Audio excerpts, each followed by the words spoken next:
Shalom, selamat pagi, salam sejahtera bagi saudara yang dikasihi Tuhan. Dimanapun saudara berada, doa saya saudara baik dan tetaplah penuh semangat pengharapan di dalam Tuhan kita. Sebelum kita melanjutkan aktivitas pada hari ini, marilah kita meluangkan waktu untuk mendengar dan merenungkan firman Tuhan.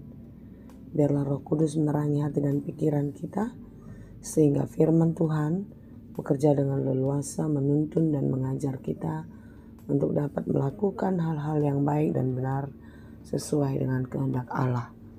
Marilah kita berdoa. Ya Allah Bapa yang Maha Baik, kami bersyukur kepadamu atas nafas kehidupan yang masih Tuhan berikan kepada kami hari ini. Lindungi dan berkatilah kami sepanjang hari ini di dalam menjalani kehidupan kami. Ajari kami agar kami dapat melakukan hal-hal baik dan yang benar seperti yang Engkau kehendaki. Oleh sebab itulah kami mau belajar dari firman Tuhan. Bukalah hati dan pikiran kami. Mampukan kami untuk dapat mengerti firman-Mu dengan baik, dan biarlah kami dapat menjadi pelaku firman yang setia seperti yang Engkau kehendaki. Berfirmanlah Engkau ya Tuhan, sebab kami telah siap mendengar. Kasih karunia dan damai sejahtera dari Allah Bapa Tuhan kita dan dari anaknya Tuhan Yesus Kristus dan Roh Kudus menyertai saudara sekalian. Amin. Firman Tuhan untuk kita pada hari ini yang ditetapkan menurut Almanak KKBP Selasa 17 Juni 2025 tertulis dalam kitab Yohanes 6 ayat 29. Demikianlah dikatakan dalam bahasa Batak dan bahasa Indonesia. Dungin nina Jesus ma mengalusi nasida. Hapor sei hamuma nasi nuruni debata. Ima haluaon lomone rohana. Jawab Yesus kepada mereka, inilah pekerjaan yang dikehendaki Allah, yaitu hendaklah kamu percaya kepada Dia yang telah diutus Allah. Demikianlah pembacaan firman Tuhan.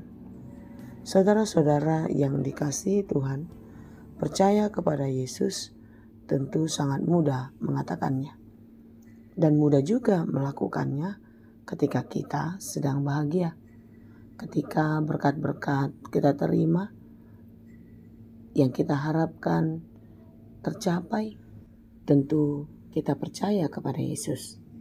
Tapi bagaimana jika sebaliknya? Kita tidak bahagia, yang kita minta belum kita dapatkan, dan apa yang kita harapkan pun jauh dari kenyataan. Saudaraku yang dikasihi Tuhan, perkara percaya memang sangat mudah mengatakannya, tetapi belum tentu mudah untuk kita lakukan.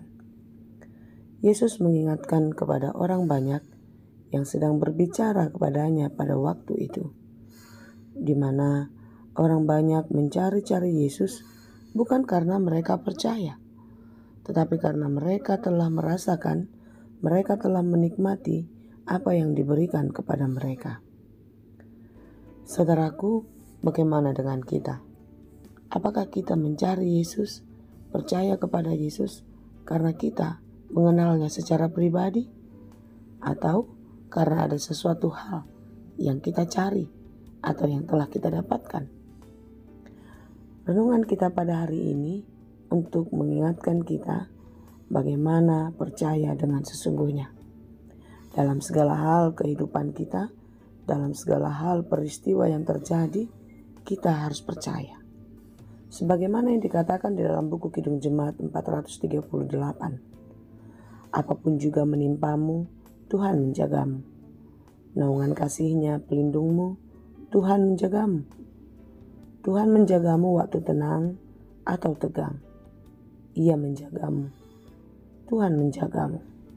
Saudaraku yang dikasihi Tuhan, percayalah seutuhnya kepada Yesus Kristus yang telah diutus Allah untuk menolong kita, menyelamatkan kita, dan memenangkan kita dari segala perkara kehidupan kita. Di dalam menjalani hari-hari yang penuh beban berat, dalam masa depan yang belum pasti, kita harus yakin kalau Tuhan menjaga kita. Tuhan sudah menyiapkan yang terbaik untuk kita. Dia memelihara kehidupan kita, menjaga siang dan malam. Di dalam doa-doa kita pun, Dia pasti mendengar doa-doa kita. Dalam segala pencobaan, Dia rela menanggung dan terus menjaga dan memelihara kita. Sebab itu saudara, sebagaimana khotbah kita kemarin, jadikanlah Yesus Kristus sebagai sandaran dalam kehidupanmu, karena Dialah yang menjaga. Jika kita bersama-sama dengan Tuhan, penjagaan Tuhan akan memberikan rasa nyaman, ketenangan hati, sekalipun kita sedang dalam pergumulan. Inilah yang dikatakan Yesus dalam renungan kita pada hari ini. Orang yang dekat dengan Tuhan, orang yang menerima Yesus Kristus adalah orang yang menerima roti kehidupan, di mana roti kehidupan ini akan memuaskan kita untuk selamanya, memberikan rasa nyaman yang kekal di dalam Tuhan. Saudara-saudara yang dikasihi Tuhan, beriman dan percaya kepada Yesus Kristus tidak akan pernah mengecewakan. Oleh sebab itu, mari kita belajar dari perikop ini atau khotbah kita pagi ini, supaya kita tidak seperti orang-orang banyak yang mencari Yesus, di mana mereka mencari Yesus dengan motivasi untuk kesenangan atau kenyamanan mereka yang sementara. Tetapi setiap kita yang telah menerima keselamatan Yesus Kristus, hendaklah mencari Yesus dan terus hidup di dalam Yesus, di dalam segala sesuatu yang bersifat kekal, di mana kekekalan itu akan menjadi bagian orang-orang yang setia dan percaya kepadanya. Kehidupan yang kekal adalah kehidupan yang diimpikan, yang dicita-citakan setiap orang yang beriman, di mana dalam kehidupan kekal tidak ada kekurangan, tidak ada kehausan, tidak ada kekeringan, tidak ada penderitaan. Tetapi sebagaimana yang disampaikan di dalam kitab Wahyu, secara khusus dalam Wahyu 21, di dalam kekekalan tidak ada air mata, tidak ada kesedihan, tidak ada maut atau kematian, tidak ada kedukaan, tidak ada rasa sakit, dan lain sebagainya. Oleh sebab itu saudara-saudara, untuk kita sampai ke sana tetaplah percaya. Dan yakinlah hidupmu akan baik-baik saja jika engkau berpegang kepada Yesus Kristus, Sang Juru Selamat dunia. Mari kita kuat dan tetap tegar menjalani kehidupan yang penuh dengan goncangan, penuh dengan pergumulan. Bersama Tuhan, kita tidak akan pernah dikecewakan. Bersama Tuhan, kita akan sampai pada kekekalan. Kiranya Tuhan menolong dan memberkati kita senantiasa. Amin. Terima kasih Tuhan untuk firman-Mu hari ini. Terima kasih Bapa atas kenyamanan yang Tuhan janjikan bagi kami, asalkan kami tetap percaya. Di dalam Yesus kami menyerahkan seluruh kehidupan kami, seluruh harapan-harapan kami. Kiranya Tuhan memampukan kami untuk dapat menjalani hari-hari kami dengan baik dan tetap menyandarkan kehidupan kami hanya ke dalam tangan pengasihan-Mu. Berkati kami hari ini dalam segala rencana kami dan pekerjaan kami. Kiranya Tuhan menolong dan memberkati, sehingga setiap pekerjaan kami boleh kami selesaikan dengan baik, dan pekerjaan baik kami akan berhasil dan berbuah. Terima kasih Bapa, berkati saudara kami yang sedang berjuang, yang sedang bergumul dalam hidupnya.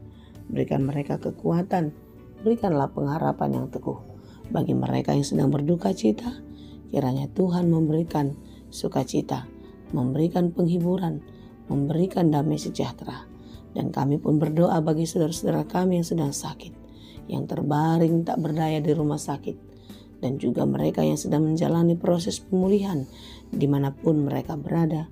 Biarlah Tuhan menjaga dan memberkati, pulihkan dan sembuhkanlah mereka Tuhan, supaya mereka dapat kembali menjalani hari-hari hidupnya dengan baik dan terus bersyukur kepadamu. Terima kasih Bapa, kami serahkan seluruh kehidupan kami dan harapan kami ke dalam tangan pengasihan-Mu. Dalam Yesus kami berdoa. Anugerah Tuhan kita Yesus Kristus, kasih karunia Allah Bapa, dan persekutuan Roh Kudus, itulah kiranya yang menyertai dan memberkati kamu sekalian. Amin.